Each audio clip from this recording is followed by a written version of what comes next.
in this. What's going on, Narcolepsy Click? You already know who it is. Your boy Narcolepsy Boy 94, aka Malik, back here doing a special Q&A for you guys. I see some of y'all already in the chat waiting patiently.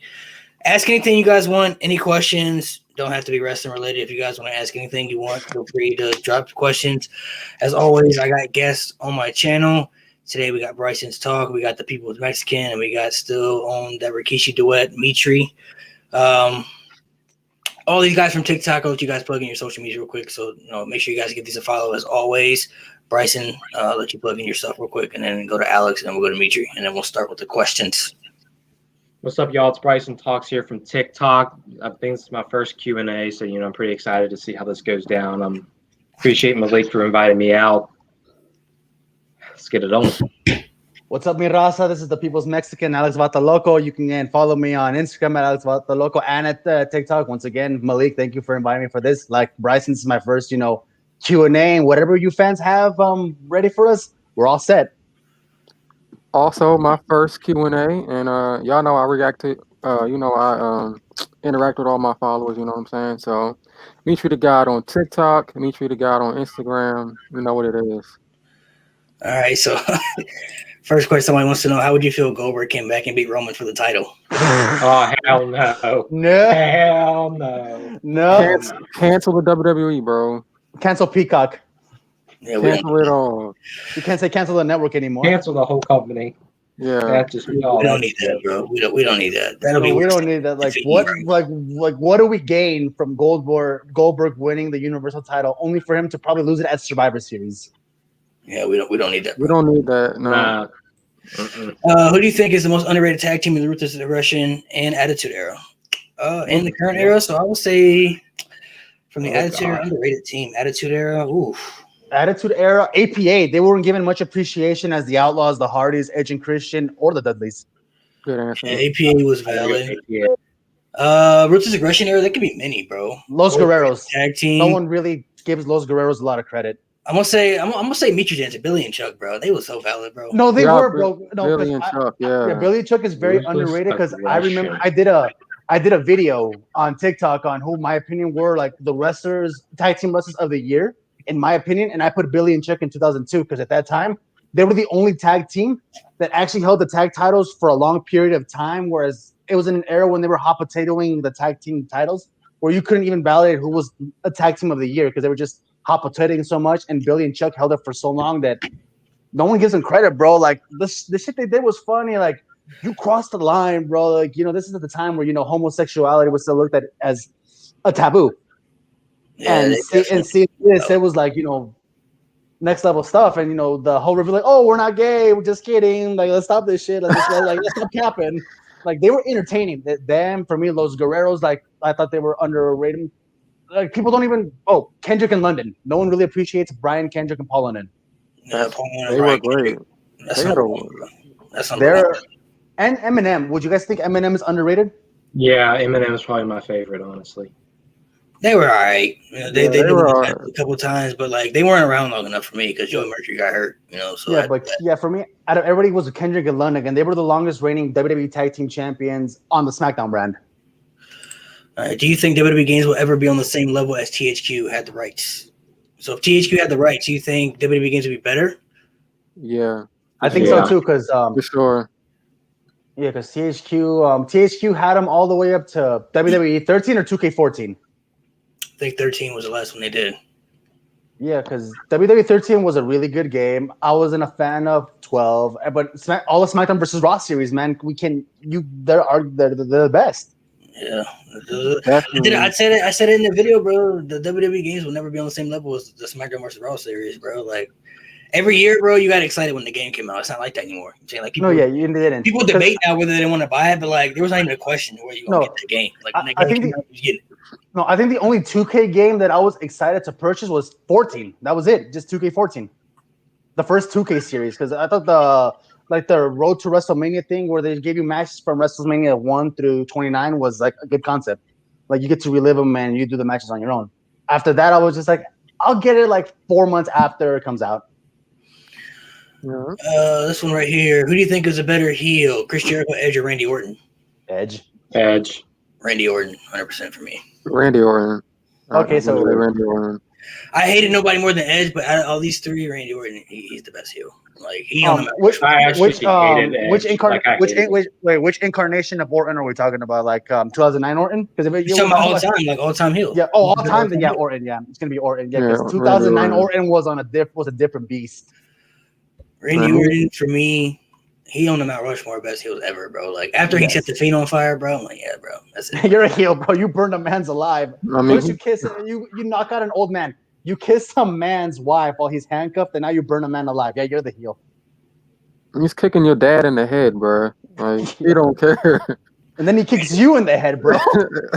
Edge for me, like Randy was more of the savage heel. Edge was just more of like the cheating heel. Like you always cheated. Savage heel was Orton because like I said, the savagery Orton had was next level shit. But Chris Jericho was savage too. I mean, he did. I remember when he punched Shawn Michaels' wife in the face, bro. I was like, ooh, that was something. That was some shit right there. When he punched her in the face, bro. After he threw the face to the Titantron, and then they had the whole eye injury going, and then he punched his wife. SummerSlam. I was like, damn. Yeah, but all the other times when he was a heel, he was just that little snarky, I'm better than you, man. So I don't think it validates him as an all-time heel. Whereas Orton, his consistency as a heel, with the exception like 2011, before he went to the Authority, was solidly heel. Like he was pure, vile, evil heel. Yeah, he was savage. Yeah. If you had to choose between $1 million or be a part of the WWE creative process, which one are you picking? I'm taking $1 million. Yeah, I'm taking $1 million. If Vince wasn't around and Triple H was in charge, of course I'll be in creative. But Vince is still around, so I'm taking the $1 million. Yeah, I'll take the $1 million too. I'm taking the money. Give me the money, bro. It's $1 million, man. What was your favorite match from the SmackDown 2016 run? AJ Styles, John Cena. SummerSlam. Either SummerSlam, yeah. Styles versus Cena, SummerSlam. I would say that one for me would be up there. That's probably number one for me. An underrated one that was good was Miz versus Ziggler for the Intercontinental at No Mercy. Yeah, that was good. Yeah, that was good. That was an underrated match. That's pretty good. Let me see. Do you think Big E is going to beat Roman at next year SummerSlam? So not this year, but next year. No. Not yet. I don't think so. He's not saying this year. He's saying next year, not this year. Yeah, 2022. 2020. That's too far ahead, bro. I don't know anything can happen by then. I think it could be possible. I mean, I think Roman keeping the title for some time. So I mean, also, I think he's going to be a 2-year champion, like we discussed it a while back on your live Insta, Malik. I don't think Big E's the guy. I think Big E could be the guy. They have to build him up though. He's doing like right now. I think it's good to separate him from the title, doing the thing with Aleister Black, so they they can have a pretty solid feud. You got to continue to build him up slow and slower. That way, once it's time, once it's time to get that shot, it feels legit. Who do you guys rather have beat Ric Flair's record, Cena or Orton? Orton. Really? I'll say Orton.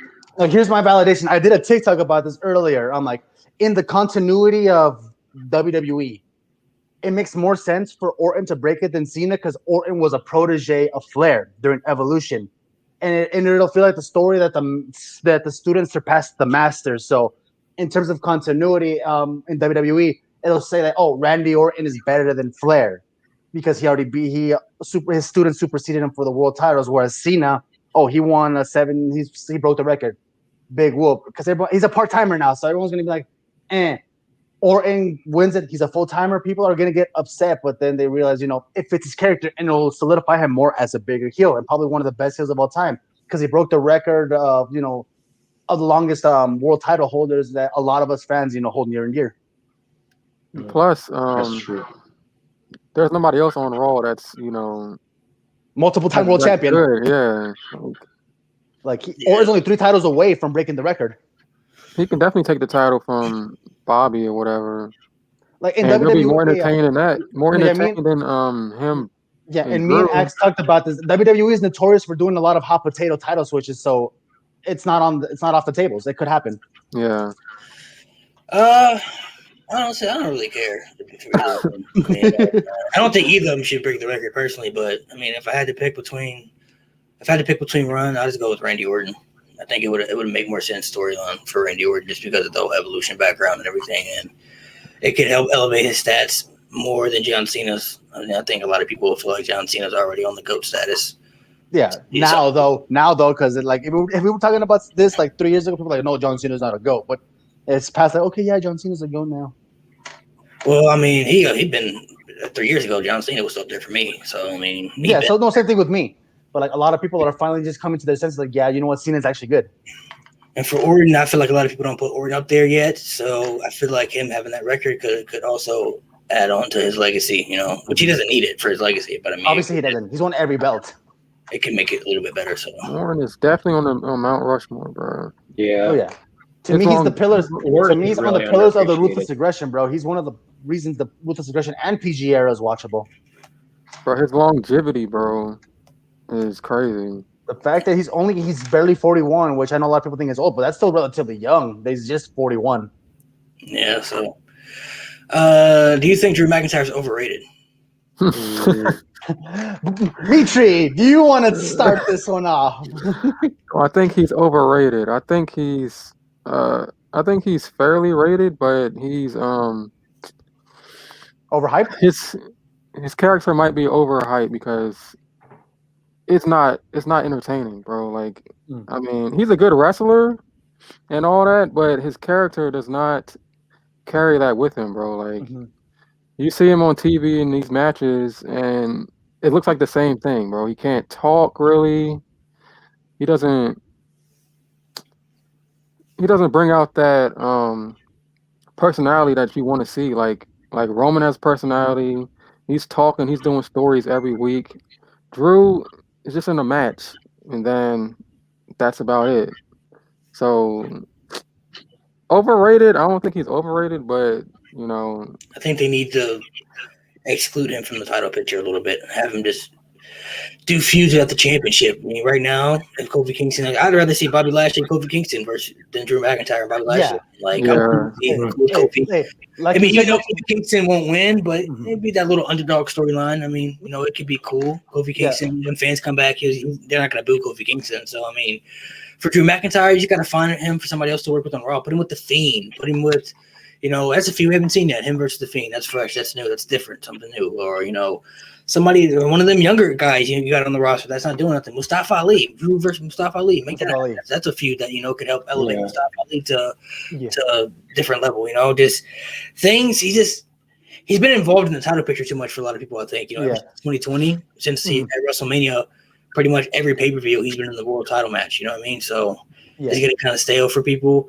I think you just got to involve him in storylines that don't involve a championship. You know. As far as being a main eventer goes, like you said, he's like a main eventer now. Whether some people like it or not, he's a main event guy. But like all y'all said, maybe it's time to refresh it and put other people in contention, like elevate into the main eventing, like what they're doing with Kofi. I think it's cool, you know, put him up to that caliber status that we know he can be. He can be a main event caliber guy, and then have Drew, you know, feud with The Fiend. That's another main event feud we can see, or file people like Mustafa or other mid-carders to elevate them. That way, you know, we can see them as believable contenders for the world title in the foreseeable future. Yeah, like Drew McIntyre is a main eventer, but he don't have to be in a title match every year. He don't have to be in a title match every month. I don't think he's overrated, but he is overpushed right now, in my opinion. They definitely need to scale him back just a tad bit, get him out of that title picture. Yeah, just a title picture. We're not saying that we don't want him out of the main events because we know he's a main eventer. We just want him out of the title picture for a while. Yeah. You can do things out of the title. He's one of the top guys now, but you just can't have him in the title picture all the time. And honestly, as it stands right now, who's going to be facing Bobby Lashley, you know, at SummerSlam? Is it going to be Drew again? Because I heard it's going to be Brock Lesnar. I'm not Brock, bro. They have fans coming back, and they said that. They've been saving some of these big guys to wait for fans to come back, and they said that, you know, they're supposed. It's like I've heard some legit sources, bro. Like, that's the match that they're booking for SummerSlam. It's Bobby versus Brock. No. I mean, who else could be a big money match for Bobby on Raw? There's nobody else. Yeah, that's the match that's going to draw, bro. That's going to be that's the main event right there. As much as people hate Brock Lesnar for being a part timer, which he is, he draws. Lesnar brings people to see it because we want to see him lose. And that's the one match that everybody wants to see, bro. Like that's just the match, bro. Like I said, I think for Hell in a Cell and Money in the Bank, he can face Kofi Kingston. Okay, that's cool. You feel me? But like SummerSlam, nobody wants to see him versus Drew. Randy Orton's doing the tag team stuff right now, and I don't even think that Randy Orton would beat Bobby Lashley. Like Brock Lesnar coming in, that's legit, bro. I'm like, okay. Do you have Brock beat Bobby though, or do you have Bobby beat Brock? That's what makes the match. That's what makes the match better though, because you don't know. It could go either way because like you'd be like, man, Bobby Lashley is on a different level right now, but it's like it's Brock Lesnar. You know what I'm saying? So like, you know, it's unpredictable, bro. Like it's very unpredictable, and it makes things a little more hard. And I just think it gives Bobby a true challenge because like if you want him to be on that main event status, if he beats Brock Lesnar, then you could feel like he has arrived for real. Like okay, now I could feel like because if he beats Brock Lesnar like clean, I would be like, bro, he might be on the Roman Reigns level now at this point. Like you know, he not only beat McIntyre at WrestleMania, which was a big win. He just, you know, he's gone through Kofi Kingston. He won the triple threat, beat out Braun Strowman, and now he took out Lesnar. I could be like, all right, you know what? Bobby Lashley he the man, bro. Like, you know what I'm saying? He looking like a beast right now. Like, because I just feel like that if it's not Brock Lesnar at SummerSlam, I don't know who else it could be. Man, honestly, like I just don't. I need AJ to get out of the tag team title picture and go for the title, bro. Would you make him face again to face Bobby? Yeah, give me AJ versus Bobby Lashley, bro. That could be fire. Imagine this SummerSlam card. Now, just the card and how much it would draw. For SmackDown, you'd have Roman versus Goldberg at SummerSlam. You'd have Bobby versus Brock. And then if the rumors of John Cena coming back are true, have John Cena face Drew McIntyre. Because you got Drew as like the main baby face right now versus John Cena, who's considered the all-time baby face. It's still one of. See, what I would do is Drew needs that though. He does need that. What I would do is personally, like if you want two big money main events for SummerSlam, I would do Brock versus Bobby just because that's the dream match that people have been speculating, and I would do Roman Reigns versus John Cena. Yeah, but I would do that too. Because there's a story to tell with that, bro. Because you have John Cena fighting to see if he can still win the big one and see if he can get that 17th title reign. And Roman Reigns, around that time, he won the championship, so he's fighting to get to that 1 year championship mark, bro. So it's like, is Roman Reigns really the head of the table? Or can John Cena win the big one again? Because there's so much at stake, bro. It's like, damn, bro, there's so much. Like this one, like that's the real passing of the torch match. Like can John Cena just come in and be the face of the company? Think about that for a second. If you had think about that. If the two world title matches were Roman Reigns and John Cena for the Universal Championship and Brock Lesnar versus Bobby Lashley, bro, that's gonna sell SummerSlam for itself, bro. Those two matches alone. Because they talking about having SummerSlam in Las Vegas where the Raiders play, bro. So it's like 60,000 people can fit in that, bro. Jesus. Those two matches alone, bro. That'll sell out the stadium. WrestleMania, bro. That'll sell out the stadium. That's gonna feel like Mania. That's gonna be lit, bro. So let's move on to some other questions. Who is the most underrated cruiserweight champion? Juventud from WCW. Honestly, bro, for me, listen, bro, I've said this many times, bro. So many people. I think I know who he's going with. That Rey Mysterio was the best cruiserweight, but to me, it was always Chavo Guerrero, bro. Chavo Guerrero was always the best cruiserweight. Oh yes, for WWE, Chavo was the best. He was overshadowed just because Rey Mysterio was more popular and he was cooler and everything, and I get it and everything. But for me, Chavo Guerrero was the best cruiserweight on SmackDown. Whenever he had that belt, bro, he was legit to me, bro. So underrated. He's an underrated. But underrated one though, I'm gonna have to go. Jamie Noble? You said Jamie Noble, yeah. I was gonna say Jamie Noble too. I was gonna say Jamie Noble. Was underrated. I was gonna say Jamie Noble, but I want to go with Billy Kidman. No. Ooh, Billy Kidman's a good one too. Are we going with like WCW Billy Kidman, or are we going WWE Billy Kidman? Ooh, there's a lot of questions in this one. I'll go WWE because that's where I was watching him from. Yeah, because for me it was whatchamacallit, it was Juventud. This is a good one right here. Who would win, 2021 Roman or 2014 Brock? Jeez. Wait, is this before or after the streak? 2014 Brock in general. So Brock Lesnar ended the streak that year, and he demolished John Cena at SummerSlam. So Brock Lesnar's winning that match. Yeah, that Lesnar's winning that match. 2014 Lesnar is destroying. 2014 Lesnar was disgusting, bro. Like, I feel like Roman is so fresh in our minds right now that it's hard for us to see anybody that can beat him. Tribal Chief Roman has not lost. He's almost been undefeated for a year, bro. Think about that. For a whole year, he's been back and he hasn't lost a match. Yeah, he's so fresh in our minds, and it's so hard for us to find somebody to beat him that we forget that there's been some actual badasses in WWE over the last few years. Mm-hmm. This is a good one. Which era had the best WrestleManias? Ruthless Aggression. It's not even Ruthless Aggression. Yeah, Ruthless Aggression. Ruthless Aggression had, I guess you could. I'll start from WrestleMania 19 all the way to WrestleMania 24. Yeah. They said the Ruthless Aggression in 2008. All those WrestleManias were solid, bro. None of them were bad WrestleManias. They all had good matches.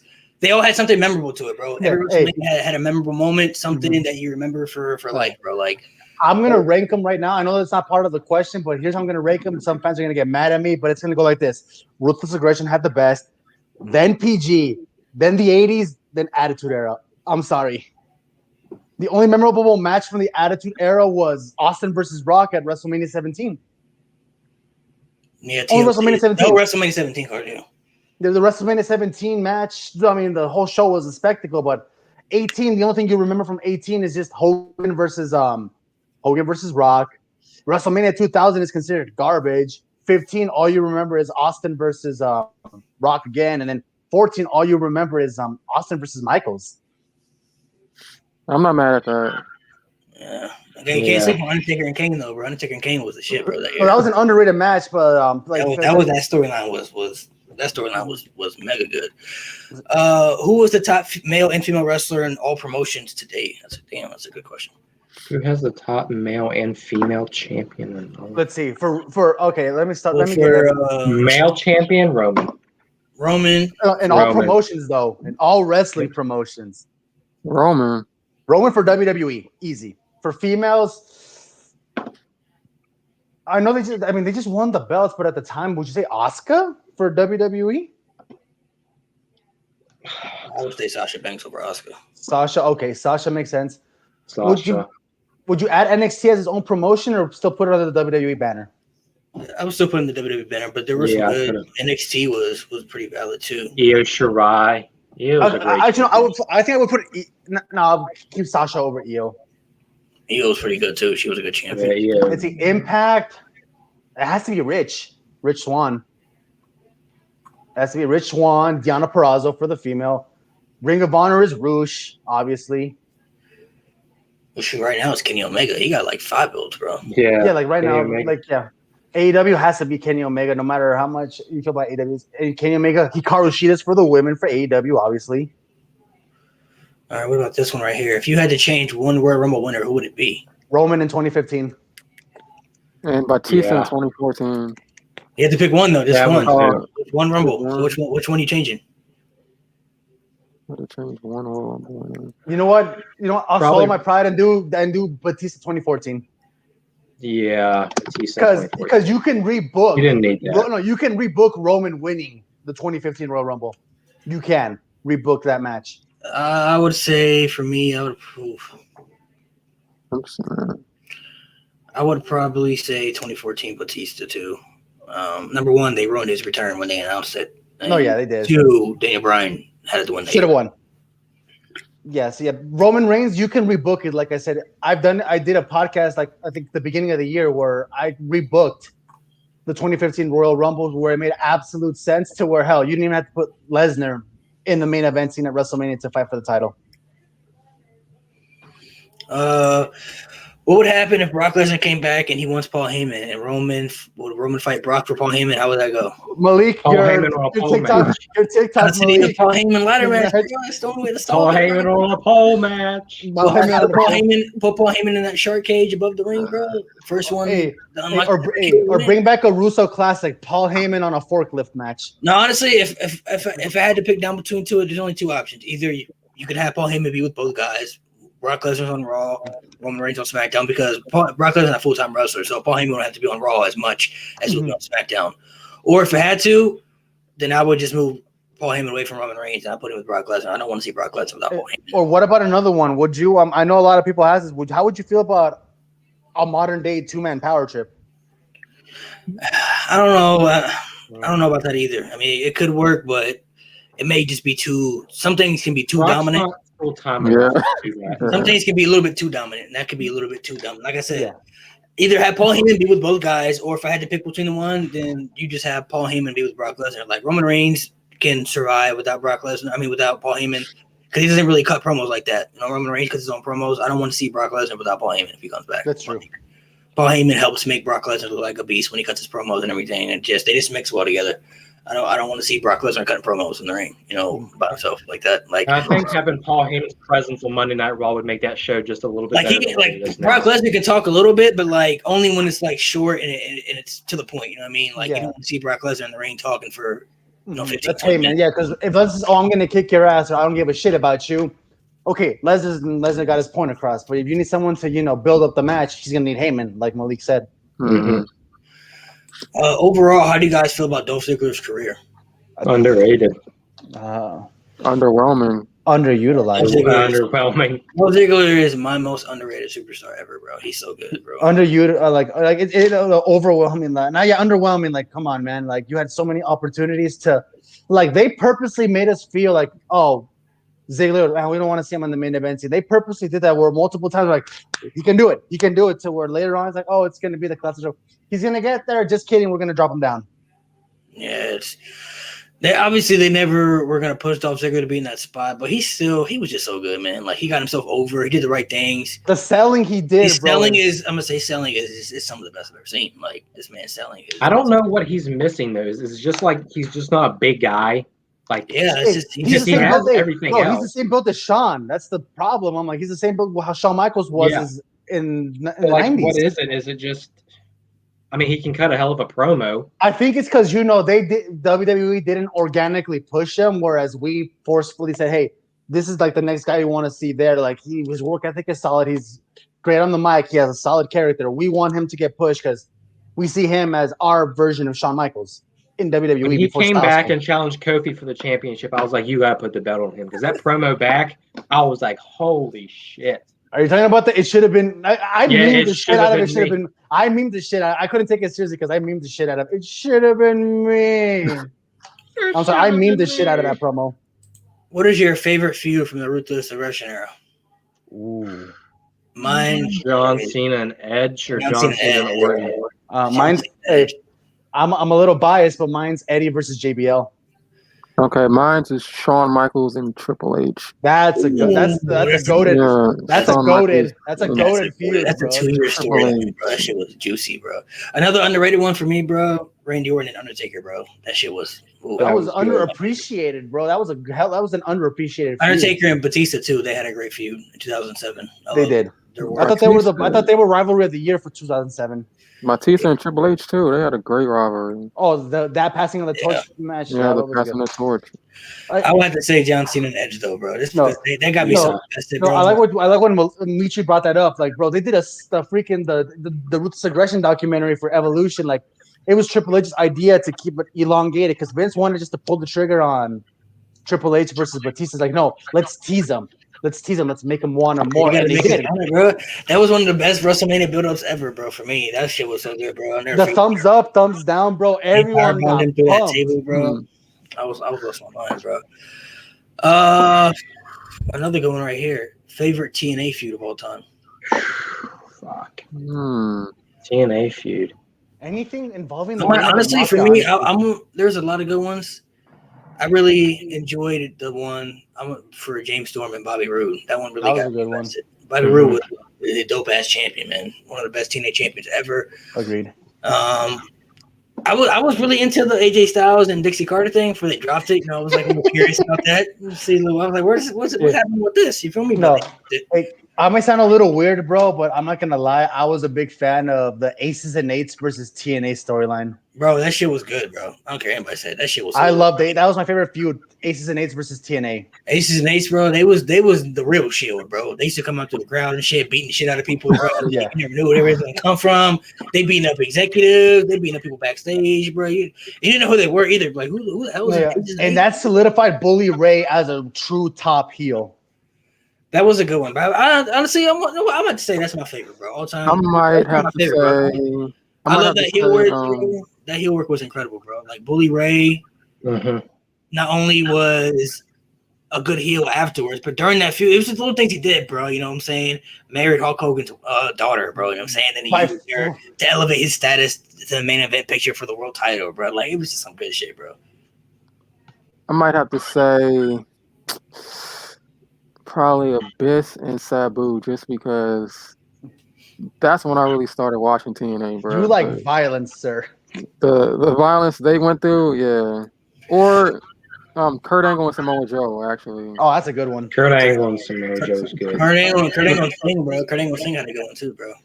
They had a good ass feud, bro. They had that fucking the empty arena ball and shit, bro. Mm-hmm. They had some good feuds, bro. If you were forced to watch a WrestleMania for the rest of your lives, which one would it be? WrestleMania 21. That's mine. WrestleMania 21. That was the first WrestleMania I ever watched. That's literally the first wrestling show I ever watched. As much as the controversy of the match, I'm going to say because of the ending, I think I would watch 20. 20 was good too. I'd watch 20 or 26 because that was like the first legitimate pay-per-view my parents could afford to buy me. So 26 probably as well. 26, bro. That was good. I'd say 18. Hogan and Rock? 18? Hogan and Rock, bro. Dimitri, this question is for you by Lewis. He wants to know how you feel about Goldberg. Bro, fuck that. Fuck Goldberg, bro. Fuck Goldberg. He's the most overrated piece of trash I've ever seen, bro. Lewis, you know the answer for this one, bro. Ooh, this is a good one right here. Better feud, Eddie and JBL or Eddie and Rey Mysterio? Oh, Dude, that Eddie and Rey Mysterio was savage, though. No, it was Eddie. For me, they were doing custody of his fucking kid. Yeah, it's Eddie versus Rey. The savage is savage. Not only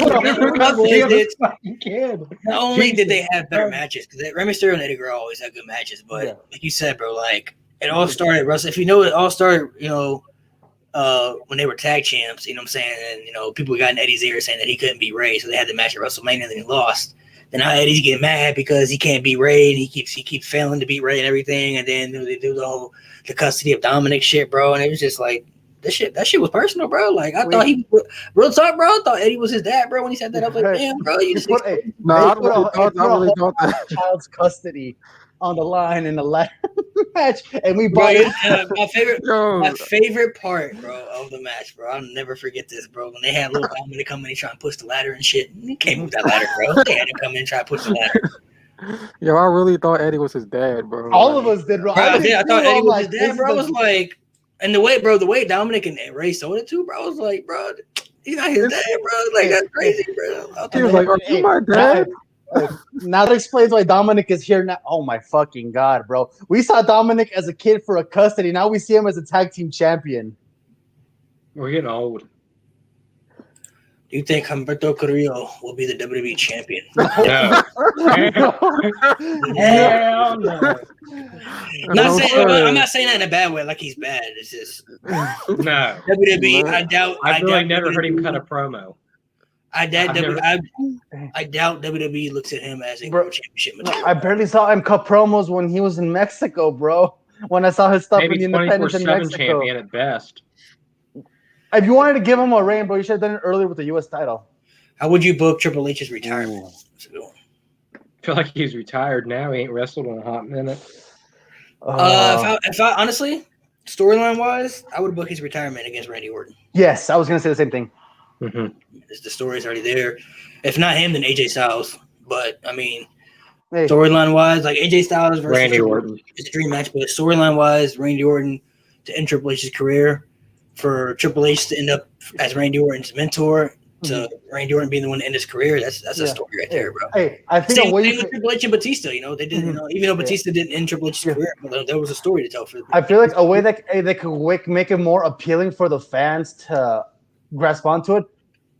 Have Orton be the 17-time world champion, break Flair's record, where Triple H, he gloats that he did it, but Triple H wish he could get Triple H and all that hoopla, have him fight for the title, and then boom, retirement for Triple H. I know a lot of people have been saying somebody in NXT, but I don't really know who in NXT was going to be Triple H. Or have a connection with Triple H. A lot of people say they his last match should be a takeover, which that's not a bad idea for real. I mean, it depends. It just depends. Yeah, but I don't know who in NXT could beat him. I mean, not saying that nobody could. I'm just saying, like, storyline wise. Like, the only believable one would be Gargano or Cole. Favorite WWE title of all time. So favorite WWE title design. Oh God. Mine would probably be the undisputed one. I I mean, I got the belt. The one that Brock Lesnar had. I mean, I have that belt for a reason. I mean, that motherfucker was sick, bro. If not, I would probably say the spinner, but that undisputed championship, that was that or the Attitude Era championship was pretty dope too. The big globe. Well, considering I started watching wrestling whenever John Cena first became champion, I had to go with the spinner belt just because that's what it. Of nostalgia, and we'll just understand. Nostalgia. It's a nostalgia thing. Yeah. I'm gonna probably say the white strap Intercontinental title. That's my favorite. Yeah, that one was sick. If we're talking about this titles in general, the World Heavyweight title, that's my favorite all time. That's a classic. That's the king. Let's see. You guys got some good questions in here, man. Who is the most overrated WWE character ever? So we're talking about his character-wise. Character? Oh God. The most overrated WWE character? Damn, that's tough. That's a overrated tough one. character. Character, not wrestler, not the skill. Yeah, just the character work. This character. For me, I would probably say, let me see, a character that I didn't really like. That people loved. Ooh, that's a tough question. That's a tough question, man. I know one that just came to my mind, but I'm not going to say it because I know a lot of people liked it, but I thought just say it, bro. That's like it was the fucking list of Jericho. Jesus Christ. I hated the list of Jericho. Oh, snap. Like, I thought it was so corny. We definitely get some meat for that one. Definitely get some meat for that one. Yeah, I understand where you're coming from, but I thought it was so corny, though. I mean, maybe it's not that overrated, but I just thought it was so corny. But God, as an overall character, List of Jericho. Oh man, I said the list of Jericho. He did say that. That's an interesting one. As I think, as much as he was a heel that I detested, maybe fucking Moneybags JBL. Like this uber super Wall Street thinking I am rich and yada yada yada. It's a cliche trope that we've seen multiple times done by other people. So I'm like, I don't know if I have an overrated character, but that's tough, bro. That's tough. That's real tough. I don't know if I have one for real. That's overrated character. No, because if you would have said 2008 Jericho, or he was this eloquent, fancy talking mofo, we were gonna fight Bryson. But the list one, it's okay. I can see where you're coming from. A match that didn't main event WrestleMania that should have been the main event. CM Punk versus Undertaker. Maybe not that year, but that should have been a WrestleMania. Hogan versus Rock. Hogan and Rock. Hogan and Rock, man. Hogan and Rock for me is the most obvious one, and so is Punk and Undertaker. There's two, yeah. Those are the two biggest ones that I could think of that honestly should have. Oh, Taker and Michaels WrestleMania 25. They didn't main event? Oh, they didn't. I don't know though, because Triple H and Randy Orton had that. They had the best feud going into that WrestleMania. They had the best feud, but like the whole stipulation, like, oh, Triple H gets himself disqualified, he loses the belt, while they were literally killing each other. That was the only thing that hurt it, though. That's the only thing that hurt it. I think the main event was right, but overall, I would probably say The Rock versus Hulk Hogan. I mean, that was the main event. I'm gonna see how that wasn't the main event of that WrestleMania. Like that was the whole. That's what sold out WrestleMania 18. So I mean. Yeah, I'm sorry. It wasn't Jericho versus Triple H. It was Hogan and Rock. Look, I went to WrestleMania 35, so like, just how I felt the energy at that stadium. Kofi and Daniel Bryan should have been the main event that night. Not that Charlotte and Becky and Ronda didn't put on a good match, but just how that match ended, like it was such a flat reaction. Also, but mind you as well, too, my guy. I mean, I know you were there, but also from someone who watched it, at home. 7 hours of Mania can drain you. Like 7 hours of a show is a drainer. That was a long fucking day. That was the thing too, bro. That was a long day. We're talking about the first ever women's main event at WrestleMania, bro. So like that's also that was huge, bro. I mean, it was historical, but I don't think it was the best match. I think it may not have been the best match. Sometimes the main events aren't the best matches, but if they're the main event, it's still the main event. Like I know I didn't like the match, maybe but that's more like a hindsight thing more than anything. It's the historical significance behind it. Like I'm gonna be honest with you, like you, I was done. I was exhausted from watching the rest of. After Kofi's match, I was exhausted, but still seeing the main event of the women's belt championship, I'm like, oh shit, women are actually main evented. This is like you said, sometimes the main event isn't always the best match. There's plenty of times where the main event has been the best match. You know what I mean? Like yeah, that was definitely more the hindsight thing. But Triple H WrestleMania 21, like The main event was cool, but like the best Triple match H. was Shawn Michaels and Kurt Angle. I'm saying that was the best match. Rock and Cena, WrestleMania 28, they had a great match, but it wasn't better than Triple H and Undertaker. So, like sometimes the main event isn't always the best matches, but if it's the main event, then I think if it's believable enough to be the main event, I think it's in the spot it should be. Would you have taken the IC title off Zack Ryder or the way the WWE did? No, that was fucked up, bro. I would have given him at least. I mean, I know you're not gonna push Zack Ryder, but damn, give him at least a month with the belt. Bro, he was red hot after winning that title at WrestleMania. Yeah, because dude, when I watched the match, I was at work and my boss let me watch WrestleMania while I was cooking burgers, and did you see me pop at Zack Ryder winning the Intercontinental? I'm like, what the fuck is going on? I just see him shove the Miz, pull it down. I'm like, no fucking way. That was like a genuine pop that caught me off guard. Bro, he lost in his hometown too, I think. In front of his dad, bro. It wasn't in Texas. It wasn't in Texas, but he only had it for a day, though, man. Like, come on, man. One day, like he took pictures with Steamboat, Razor Ramon, bro. Like great IC champions, he took pictures with, and then all of a sudden, the next thing, oh, just kidding, here's the belt back. Who do you think the best wrestler in wrestling today is? Roman. It's wrestler. Roman. It's Roman Reigns for me. Roman Reigns. The tribal chief. Acknowledge him, Lewis. Favorite women's match of all time. Mine easily, still to this day, the greatest women's match I've ever seen. Sasha Banks and Bayley NXT TakeOver Brooklyn. Mine's Charlotte versus Becky, the last woman standing match. That was a good one too. Mm-hmm. I'd probably say Sasha, Becky, and Charlotte. I think it was WrestleMania. It was a WrestleMania. 32. WrestleMania 32. That's another good match. WrestleMania 32. That was the match of the night for that WrestleMania. Yeah. Those are all good matches. Thoughts on Dexter Lumis on NXT? Got the answer to this one. He's all right. The answer. They're doing him. He's all right. Character-wise, they're doing him dirty. Indy Hartwell, how could you? I like Dexter Lumis a lot, actually. He's a good character. Like he's all right.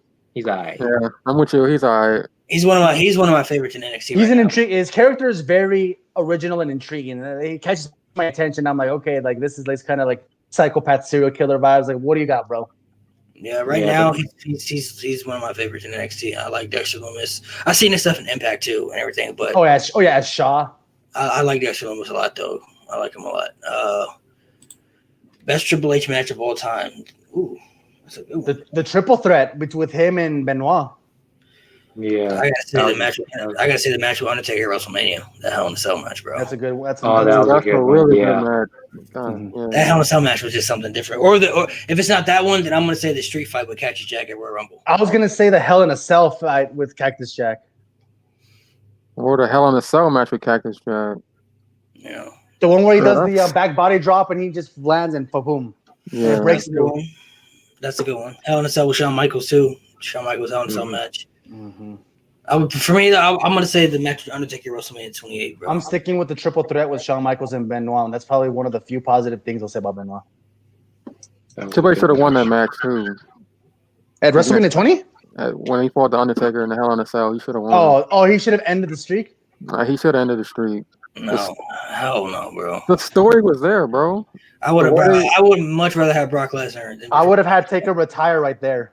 Yeah, retire right there, bro. No, he should have retired at 20-0. 20-0 should have retired. He should have retired 20-0. 20-0 would have been dope though for him to walk away though. That would have been dope because the match was already perfect and everything, bro. Like the way to go out that way would have been. That would have been.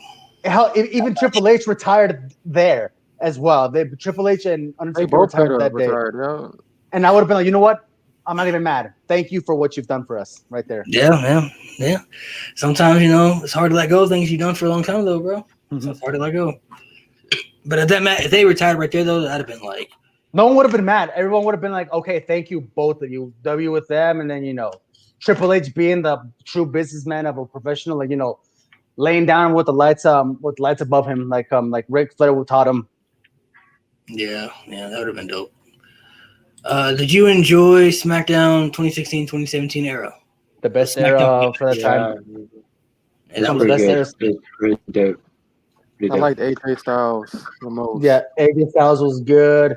Hell, even the Miz elevated the Intercontinental title to be equivalent to the WWE title. Like on occasions, I felt like Miz was more important than AJ on some occasions. I'm like, oh shit, I'd rather fight for that belt over the world title, based on the feuds they gave the Miz over AJ. What is a match stipulation you want to see return? My first blood match. Yeah, and I want the old school Inferno match. Okay. Old school Inferno match. Not bad either. For me, probably a Texas Bull Rope, just to do something different. Oh shit, that's a classic. Texas You're Bull. going Southern territory, bro. I think the last time I saw a Texas Bull Rope, I think that was when it was Orton versus Dusty in 2007. They only did this match once, but I'm gonna say the barbed wire steel cage, bro. I thought that shit was dope. That motherfucking barbed wire on top of the cage. JBL Big Show? Yeah, they only did that once. That barbed wire steel cage. The idea of it, bro, like that was a dope idea, bro. Like can't climb out the cage, the chain, you got the door locked too, bro. I was like, bro, that's a dope idea. And then the finish too, bro, get chokes into the ring and crawling out. That was some dope shit, bro. I guess bra and panties probably isn't an acceptable answer nowadays. Not in 2021, bro. Not in 2021. That's not a good answer. Shit, bring back the wet t-shirt contest and I mean, if you're paddle on the pole match, paddle on the pole match. I need it right now, bro. If we were talking about like CZW or hardcore indie feds, yeah, you could do it there, but not in WWE. Yeah. Best SummerSlam main event in the PG era. SummerSlam main event. I gotta think. In the PG era? I'm gonna say Rollins versus Cena for the US and WWE title. Despite the finish, of Jon Stewart. The main event was Undertaker and Brock Lesnar. Oh shit, it was. You're right. Did Brock Lesnar and Orton main event of SummerSlam? Was CM Punk versus Brock Lesnar the main event that year? Was it not? John Cena, Daniel Bryan. John Cena, Daniel Bryan. Oh shit, yeah, you're right. Yeah, John Cena, Daniel. How can I forget? Yeah, you're right. Bryan and Cena. That shit was tremendous, bro. That match was amazing. Like, and the afterwards too, Randy Orton cashing Money in the Bank, bro. After Bryan just got the belt, bro. I was like, damn, bro. That was last year. I don't think the Fiend and Braun Strowman's match was terrible, but like Roman returning. Oh, if we knew then what we know now. bro, that it's considered the worst cinematic match of 2020. No, you're talking about the match at SummerSlam, not the swamp fight match. I'm talking about match at SummerSlam. Still terrible. It wasn't bad, but it was. It wasn't bad, but Roman saved it. Yikes! It's yikes, bro. It's yikes. Terrible.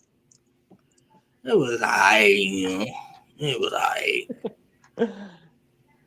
But I wouldn't think it was like, And then they did it again a week later. Ooh, this would be a good one right here. How would you feel if CM Punk came back and challenged Roman Reigns? At this point, I'm Yeah, it's been 7 years. It's been 7 years. I don't really care for it. I'm not for it crazy, anymore. bro. If that happened, bro, y'all all gonna be CM Punk came back and won the Royal Rumble, and he challenged Roman Reigns at WrestleMania, bro. Everybody in this chat is gonna be hyped for that, bro. That's a main event. That is the main event right there. He's gonna use that word against us, and we're gonna be popping in the messenger chat like, "Yo, CM Punk," and Malik's gonna be like, I'm not even talking about this the return. I'm saying if he won the Rumble and then say on SmackDown he challenged Roman Reigns at WrestleMania, that's a main event right there, bro. That would be crazy, bro. I ain't gonna hold it. Okay, yeah, you know what? Just imagine, bro. Next year, the main event of WrestleMania, CM Punk, Roman Reigns, Universal Championship, bro. Come on, bro. That's the main event right there, bro. That is okay. You convinced us, Malik. Yeah, well, Mark. That's a main event, bro. Honestly, bro, that'd be a hell of a storyline too, because CM Punk was always thriving for that main event spot in WrestleMania. He never got it. There's and then Roman claimed to be the main event. And not just that, with Paul Heyman involved and Punk being a Heyman guy, it's going to be another personal. There's really good stories you could tell with that. Like, Roman Reigns could be like, you know what, like you always wanted to be the guy, like how I'm the guy, but you were never the guy. You know what I mean? Like, there's a lot of good stories they could do with that, bro. Like, a lot of good storylines they could do with it. That would. I mean, I don't know, it would never happen, but like, that would bring back a lot of views, bro. Like, SmackDown would be on fire if that shit happened, bro. Yeah, they would. Do you see Orton versus Cena 1-on-1 at WrestleMania anytime? Nope. Not really. No. I think if it's for that 17th title, for that 17th championship reign, I mean, that's the only place to really have. They both talked about, I think Randy Orton said something about Wrestling one more match with Cena. He wanted to do him versus Cena with Ric Flair as the referee, and the winner becomes 17-time champion. Like, that's how he wanted to do it. So I mean, it's possible, bro. Like, it could happen. It's crazy they never had a match at WrestleMania though, like for their feud and everything. Honestly, they have. They're for real. They haven't. It's I think everywhere but Mania. They should have had the match at WrestleMania 33. Once Randy Orton won the Rumble, John Cena won the Elimination Chamber, bro. You could have had him drop the title to Randy Orton at WrestleMania instead of having him drop the Chamber, do the whole Bray Wyatt thing, because that match was terrible. Like, yeah, it was. And then you had John Cena in the mixed tag team match too, which wasn't the build up wasn't bad, but it's still like Randy Orton versus John Cena that year for the title, like that would have been solid. And that year, I wanted to see Bray versus AJ in a feud, man. So did I. I wanted to see AJ versus Bray. I really did want to see that. You can't count though that AJ Styles Shane McMahon match though. That shit was fire though. That was the match of the night for that Mania. The AJ Styles Shane McMahon match was sick. I'm like, yeah. Mm-hmm. And Bryson, see they coming at you. You just made the list, bro. They managed you, Yeah, bro. What? List of Jericho saved Raw. Wrestling job. Oh my god, dude, Axel's calling you out, bro. This of Jericho was valid though. I ain't gonna lie. To me, it was valid. I thought it was cool, but I couldn't think of anything else. That was the first thing that came to my mind. I'm sorry. That was just the first thing. Do you think the inner circle will break up? Yeah. No. Do you? I think so. I don't know. I think they're trying to be a little bit different than WWE, because WWE always breaks up shit. No, yeah, I think it's not gonna be anytime soon. Like, I think they're gonna be like how New Japan has it, where they stay as a faction for a while, and then slowly they'll take out some members they don't feel that they stayed their use. Like, I think the one that's gonna break out from Inner Circle is Guevara. Sammy Guevara is gonna break out as a single star. Do you think Cody Rhodes will surpass Vince McMahon as the best owner in the wrestling promotion? Mid-Carter at best. No. Mid-Carter. No. Well, first off, Cody Rhodes is not the owner. It's Tony Khan. Yeah, Tony Khan. But never. Let's just be real though. I mean, even though Vince McMahon is the true gangster when it comes to promotion, yes, like he's built an entire empire in that WWE company, bro. They got sponsors. They had their own network. They sold the network for $1 billion. Like, they're featured on ESPN, SportsCenter now. Like, they're talked about as a sport Fox, now. Like, so Vince McMahon, bro, has cemented his legacy. He's one of the greats. Bro. Like, a lot of people say what they want about Vince. A lot of people like to complain about Vince's booking and everything. But, like, I don't care what anybody says, bro. The saddest day in the history of wrestling is when that man died. Vince says, but yeah. Another thing, too, Cody fans, you can get mad at me all you want, but Cody's never going to be the booker that his father was. I'm sorry. Some people just don't have that. Some people just don't have it like that. You know what I mean? Like, some people are better at certain things. You know what I mean? Like, Cody Rhodes doesn't have to be what his dad was. Cody Rhodes can just be the first Cody Rhodes. You know what I'm saying? Why he got to be? Because that's one of my problems with Cody right now. He's trying to be Dusty so bad. Like, bro, like, that's why people don't gravitate towards you, because you're trying to be something that is iconic, and you won't. Like, with all due respect, I'm like, your father made an impact on the industry with his personality. Like, I'm pretty sure your father would want you to be you instead of him. Who's the best Mexican wrestler in WWE right now? Santos Escobar. Santos Escobar. I don't know, bro. I do like Angel Garza. I'm saying he's a good wrestler. They just don't do nothing with his character. Garza's heavily underrated. I've seen his stuff in AAA and CMLL. Very underrated from who he was in Mexico, who he is now.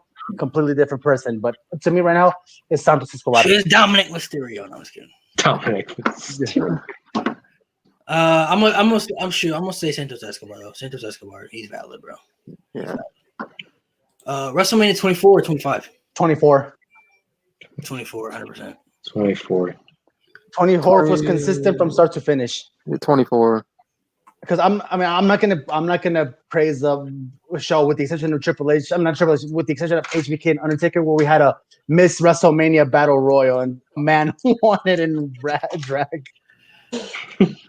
What main event was better, WrestleMania 37, night 1 or night 2?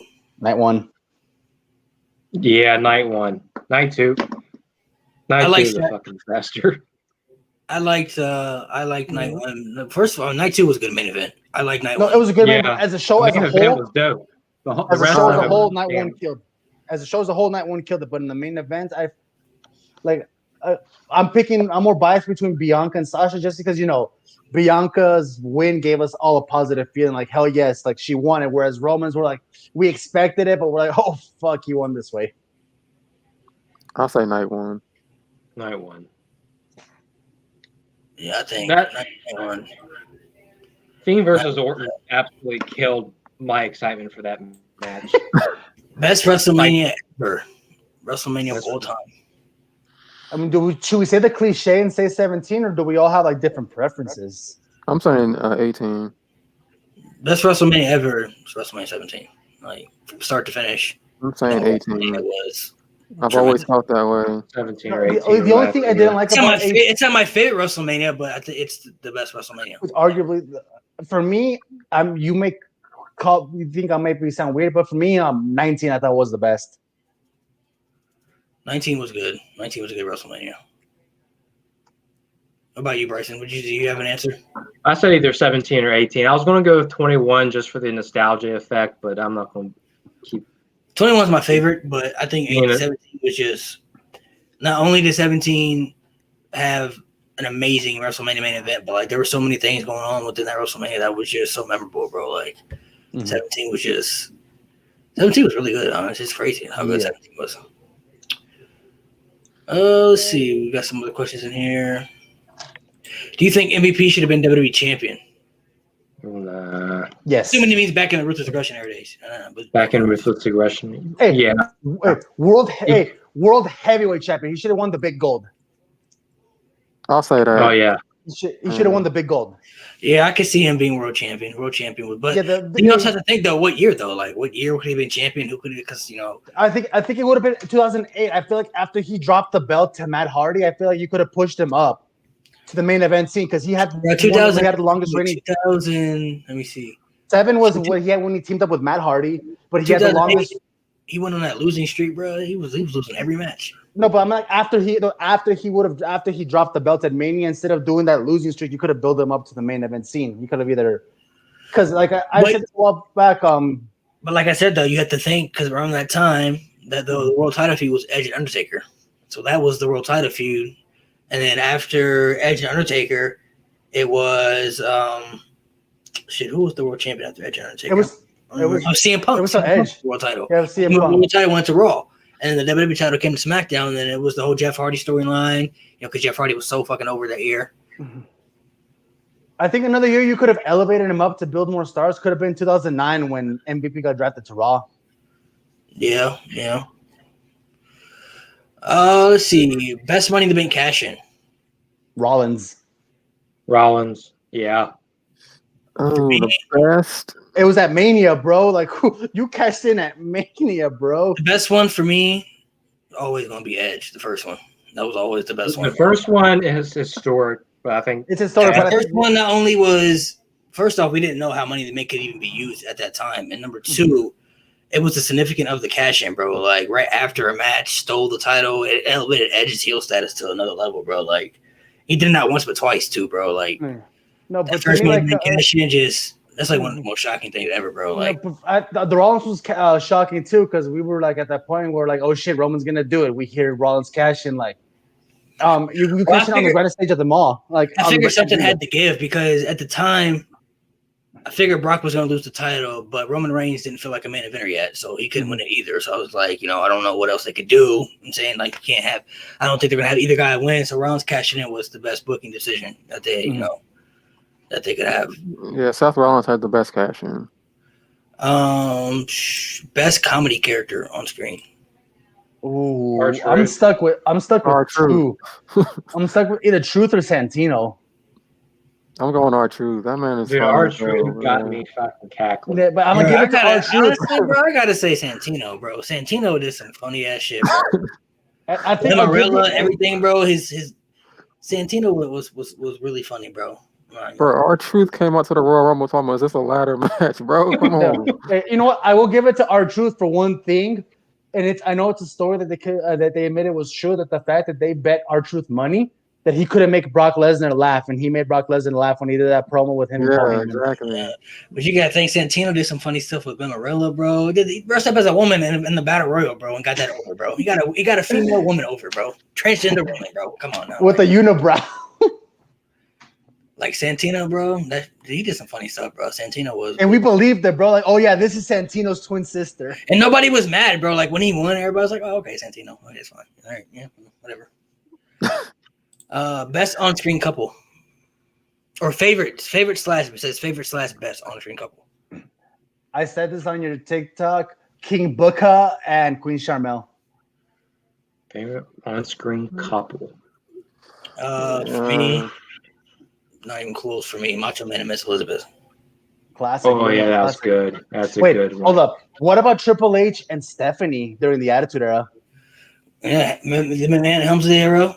Yeah. For me though, like Macho, bro. The reason I say Macho Man and Miss Elizabeth, bro, like they were the most beloved couple at the time, bro, and they were so over. Miss Elizabeth never even wrestled, and she was more over than half the people on the roster. They had a wedding that made even a pay-per-view, and people were happy when it ended, bro. It's the only wedding I think in WWE history that had no interruption, no fight, nothing. The fight was at the ceremony, but like during the wedding, it was all positive.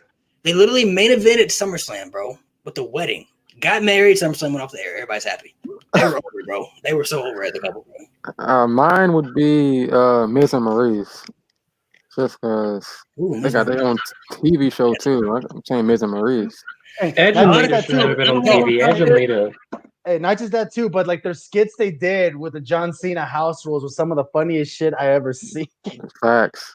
A lot of people love Edge and Lita, too, but personally, I thought Edge and Vicky Guerrero was better, bro. Yes, they were. It was better because they added more heel heat for Edge because Vicky Guerrero was the GM, bro. So it just made Edge, it elevated Edge to that more status, bro. Because it was like Vicky Guerrero and Edge. Yeah. And he always put him in the world title match too, bro. Like, hey, Nick, if you're watching this, Edge was the original simp. Let me see. Best pyro gimmick, bro. Who got the best pyro? No, that's a Psycho. Oh, best Psycho gimmick. So best Psycho gimmick. Psycho. I think when Kane unmasked himself in 2003.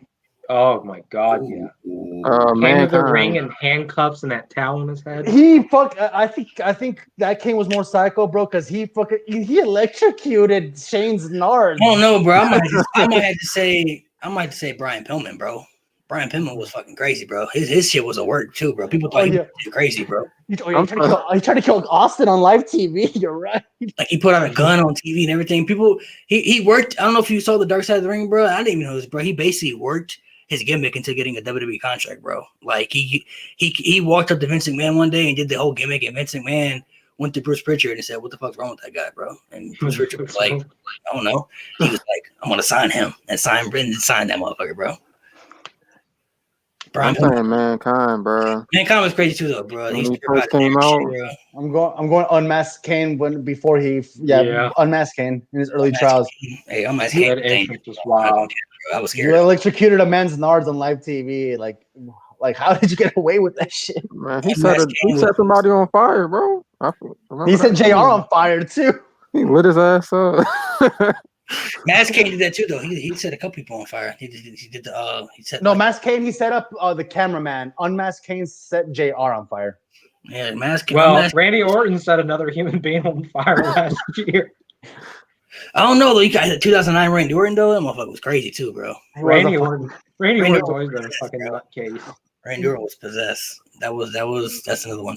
Favorite TNA tag team? Beer Money. Beer Money, hands down, bro. They was shit, bro. If not them, I would also say LAX. Yeah, for sure. Latin American Exchange. LAX was valid. Motor City Machine Guns too. Motor City, yeah. So I would probably say Beer Money. Beer Money, obviously. Let me see. We'll answer a couple more. Best themes. So we got some themes. So best themes. It's Randy Orton's voices. Slow Chemical by Finger. Yeah, Kane's Slow It's Chemical. the best theme ever. There's no debate. It's the best. Randy Orton voices. Voices. Ever, bro. It's the greatest Voices. thing ever, bro. No, What? I'm gonna go with No, it's Michi. not. I'm gonna go with Michi. I agree with them that Slow Chemical was the best theme ever. But also, I don't know why they ever stopped all time. Kane. I don't know why they took that theme away from Kane. I thought that was his best theme. Best theme ever, Randy Orton voices, bro. It's Kane's Slow Chemical, bro. Slow Chemical Kane. I agree with Michi. Randy Orton voices, bro. I'm taking that theme over any wrestling theme ever. And bro. then Bryson said Edge's theme, Metallicness. Edge's theme is great too. Edge's theme is great. CM Punk caught the personality. That was a banger. What about the game? Rising Sun by Shinsuke. I think Game. Batista's Walk Alone. That was Is it weird that I preferred his theme Animal over I Walk Alone? Yes. Nah, that song's a banger too. Animal was good though, but that Walk Alone though, bro, that shit. Stone Cold. Thugonomics. Stone Cold too. Yeah, Stone Cold. Basic Thugonomics. That was a good one too. Kane is number one though, all time. I agree with you on that one. I love Kane's theme, Slow Chemical. It's definitely Randy Orton voices, but I'm gonna make a poll, bro. It's Randy Orton. Randy Orton voices is the best. I'm gonna make a poll, bro, and we'll see. Oh shit! Do you prefer heels or faces? Heels. Heels. I think everybody prefers heels, bro. The older you get, the more you appreciate the heel. It's like how I said. Some young people. Here's how I said. Like how I said, it's like SpongeBob. When You you're like SpongeBob as a little kid, but you feel for Squidward as an adult. Yeah. Let's see. Who are the best? So give me some of the top 5 best women mics. Somebody said I think Carmella's up there. I think Carmella's on the mic too. AJ Lee. AJ Lee definitely was elite on the mic. Charlotte. Charlotte is pretty good on the mic too. Becky Lynch is good on the mic. Would you say Sasha? I think Paige. I said Sasha. Paige was okay. Paige was pretty good. What about Kurt Bailey? Kurt Bailey. She's gotten better. I was going to say that, but Kurt Bailey's gotten a lot better. She's gotten a lot better. Yeah. On the mic. So I'd probably say those. I would probably go with those right there. Mm-hmm. Another good one. Please rank the 4 horsewomen based off skills, not success. So based off skills, not success. Oh, skills. Arn's number 1. Who you got number 1? Who's number 1? Arn Anderson for me for like it's skills. It would be either Arn. Women. The women. Oh, women. Oh, women. Oh, not men. Women. Horse. Sasha. And skills. Sasha. You had Arn Anderson or Ric Flair? Sasha, Charlotte. Hold up, bro. Yeah, we'll go back to that. Bailey, Anderson, bro. We forget Ric Flair is in the 4 horsemen. Let's not forget about that. Ric Flair is in the 4 horsemen. Shut up.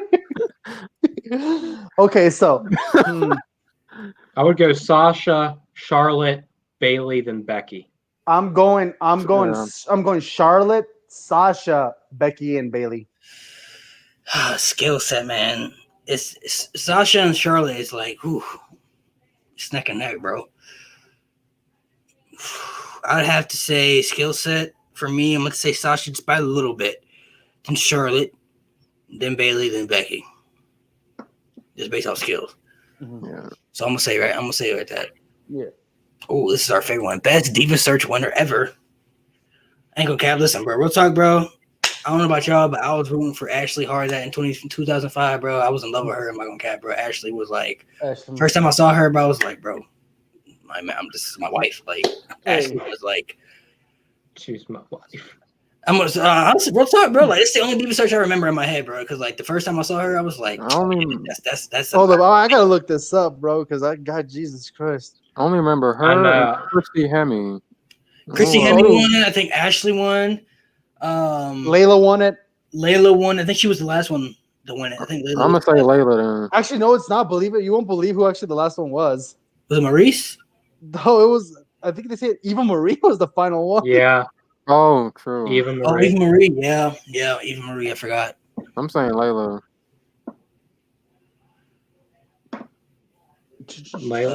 See a couple more questions. Yeah, Layla was good.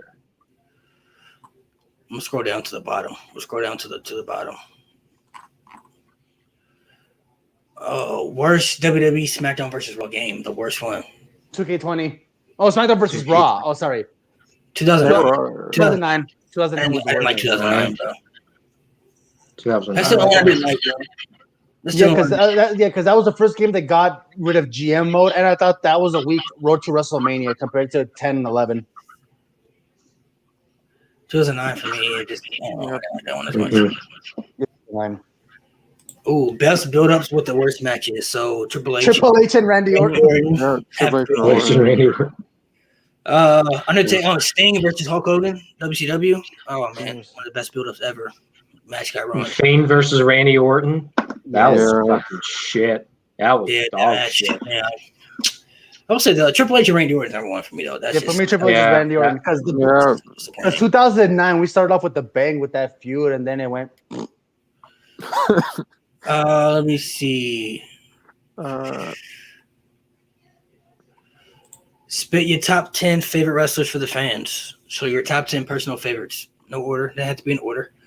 I'll start. John Cena, Undertaker, Eddie Guerrero, The Rock, Kurt Angle, CM Punk, Stone Cold Steve Austin. All time. Whew.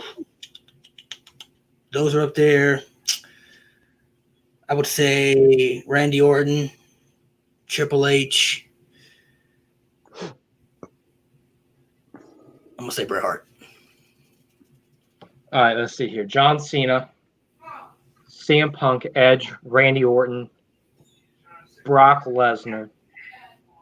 Oh, Brock. Take out Bret Hart. Take out Bret Hart. Brock. Oh, shit. Stone Cold, The Rock, Rey Mysterio, Batista. That 10th one. You know, I think Roman's creeping up there. Honestly, I think Roman's creeping up in that. Roman's creeping up there for me too. Look, within the next 5 years, he's gonna be in there for me. I can't lie. Yeah, he's creeping up there all time. Damn, I don't know. And I was a big fan of Eddie too. I can't leave out Eddie. I was a big fan of Eddie. He put on some dope matches. Alex, go ahead. All right, so obviously number one is Eddie Guerrero. I'm going John Cena, Randy Orton, Rey Mysterio, Edge. A little bit modern too. Tetsuya Naito, Okada, Tama Tonga. Let's see who else. Fuck. Jesus, this is a hard one too. Kofi Kingston and MVP. Okay. I'd probably say Undertaker. Goldberg, for you. Goldberg, William Goldberg, Bill Goldberg. You're next. Willie Goldberg. Willie G, William So you G. said Undertaker number one for you, so Undertaker? Yeah, Undertaker, The Rock, Stone Cold, Triple H, Shawn Michaels, Cena, Batista, Lesnar, Edge, and Orton. That's a good list. Who do you think returning July 16th when the crowds come back for SmackDown? So WWE announced fans coming back. They announced this big show for July 16th. Who do you guys think any big names going to show up that day? If you got any ideas, who you guys think? Obviously, the biggest rumor is Cena, so obviously Cena. Cena's been the biggest Cena or rumor. Lesnar? I've heard Becky. I've heard her name be thrown out there. For Goldberg be thrown out there. Those are the only ones that I can think of. This was my theory for Becky. This was my theory for Becky's return was they're going to announce the women's Money in the Bank match, but they're going to leave out one of the contestants, and it's going to be her, and she's going to do a surprise return. Or maybe one of the divas in the match gets hurt before the match, and she enters in her place. That's not bad. That's not a bad idea. Because I think she ends up winning the Money in the Bank. Because I don't know any other diva right now that's going to end up winning it. I can't think of one. If Charlotte wins it, I swear to Christ, if Charlotte wins, she does not. Shayna Baszler. That'd probably be worse than Brock winning. No, think of it this way: it's bound to happen, bro. Like she has all these accolades, but Money in the Bank. Yeah. She don't have it yet. No, not yet. Oh man. She getting it though. She's gonna get it, bro. If not this year, probably next year. Like Money in the Bank used to be for like building up new superstars and giving them a push, and now it's just. I mean, look what they did with Otis. Yeah, that was stupid. That was worse than Brock. That at least Brock was believable as a champion. Bro, you had Boombox. Hey, do not disrespect that Boombox Money in the Bank. Shit, that shit was hilarious. Funny. That's some of his best work, man. Dude, that promo he had with Paul Heyman that night. You telling me I got a year? What's some of your favorite? Give me your just do top 5 favorite finishing moves. Your favorite ones. The F5, Sweet Chin Music, Pedigree, Batista Bomb, RKO, Stunner. RKO, yeah. Right. So mine's gonna be the F5, the Frog Splash. Let's see, what else? The Burning Hammer, the Tombstone, and the Pedigree. RKO, Jackhammer, Pedigree, F5. I'm gonna say Sharpshooter, bro. I always love the Sharpshooter. I prefer the Clover Leaf over the Sharpshooter, but that was just me. I'm gonna throw a submission in there. Somebody said, "Imagine Otis cashing in on Roman." I would have laughed because we know. Cancel WWE again, bro. All right, I'm gonna do 3 more questions, guys. 3 more questions. I'm gonna get off here. 3 more questions. So give me this. Give me some of the best questions you guys got. I'll wait for some of you guys to put some questions in here. Yeah, because you got us perplexed with the top 10. All of us would think. Favorite tag team breakup moment. Ooh. Favorite DIY. Ooh, DIY was a good one. Yeah, I'm going Shit, with DIY. bro. Just because I was there in person, I'm gonna say the Shield, bro. Oh, you were there? Oh, yeah. Oh, shoot. Shield, yeah. Or Evolution. That was hard. They turned to Randy Orton. That one was. Yeah. But I'm going with DIY because like I say, like when Matt turned on Jeff at the Royal Rumble. Yeah. But DIY, it hurt me the most because I feel like I genuinely had so much heat against Ciampa. I'm like, what the fuck are you doing? Yeah, that one didn't like. That one did. I don't know. It's like I don't know. It didn't like tear me apart like personally. I thought it was cool. I was like, okay. I'm saying the Shield might have it for me, bro. Yeah, that Shield breakup was like, you know. But I know this wasn't a tag team breakup, but Finn Balor kicking Johnny Gargano, bro. That shit had me marking out, bro. All right, 2 more questions. Let me see. Drop 2 more questions. 2 good questions, guys. Do you think Kofi Kingston should get another title shot? Hell yeah, he should. Yes, sir. Title shot? Yeah, but title win though. Title shot, yeah. I'll take Bobby Lashley versus Kofi Kingston. I think that So would be good. Especially right now. We're not gonna be able to recreate Kofi Mania again. I think Kofi Kingston he has that underdog storyline, you know, so I think it would just fit well. I think it would fit well storyline-wise. All right, last question right here. Greatest heel turn of all time. Ooh. Shit, Hulk Hogan, Bass at the Beach, bro. Not even close, bro. That shit changed. That is true. It's Hogan, yeah. Hogan is the third man. The Bass at the Beach, bro, that changed wrestling, bro. Like, hey, another one that can go up in contention as old as it is. Andre turns on Hogan. Yeah, that's a good one too. That one's up there. Shawn Michaels turning on Marty Jannetty. I'll put that up there too. No, that's when Shawn Michaels' career. What about the double turn with Brett and Austin? That's a good one too. That's a really good one right there. I like that one. I'm still gonna say Hogan Bass at the Beach, bro. You gotta think I'll agree with you on that one. Hulk Hogan was the most beloved guy in wrestling for years, bro. And then he came out turning. They were throwing trash in the ring, bro. Come on. Bro. Yeah, so yeah. You know, another Hogan, good one is Stone Cold turn on The Rock. And he joined Vince McMahon. That shit changed. Yeah. That shit was a shocking one too. I mean, the execution at later on was bad, but at that particular moment, it was like, what the fuck? Sure, I would say The Rock at Survivor Series too. One of the tournament when he became the corporate champion. Oh, when they tried to do a second Montreal. Yeah, the corporate champion. The Montreal Screwjob, bro. That was Vince McMahon's heel turn right there, bro. People didn't know he was the owner of WWE until that moment. Until that elevated Vince McMahon's heel status for the Attitude Era, bro. Like that's when that shit started. I think another heartbreaking heel turn was when Batista turned on Rey Mysterio. I mean, I'm not saying it's the greatest, but that was funny. He had a little Ray by the neck and everything, bro. A little Ray by the neck. And just, I would say for me though, one that really crushed me as a kid was when Eddie Guerrero turned on Rey Mysterio. Yes, man, that crushed me, bro. I was 9, bro. You know how awkward it was. He beat the shit out of Rey Mysterio. Sick, bro. You saw that brain buster on the steel steps. I'm like, what the fuck are you doing? Like, you're supposed to you're my favorite wrestler. Like, how am I supposed to boo you? Yeah, that one was pretty sick, bro. That one was pretty sick. All right, guys. Appreciate you guys for being on here. I'll let you guys plug in your social medias one more time. Go ahead, Bryce, plug in your stuff. Alex, and then Mitri afterwards. All right, thank you guys for having me on. You know, this is a fun Q&A, first time.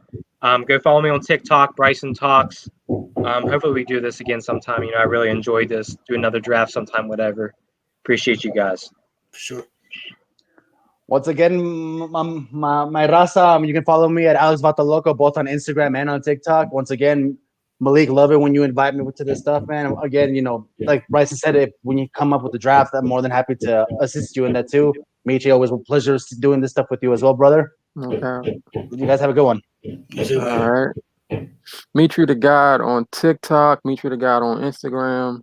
Y'all know what it is, man. MDG Club. Thank you, Malik, for having me on, bro.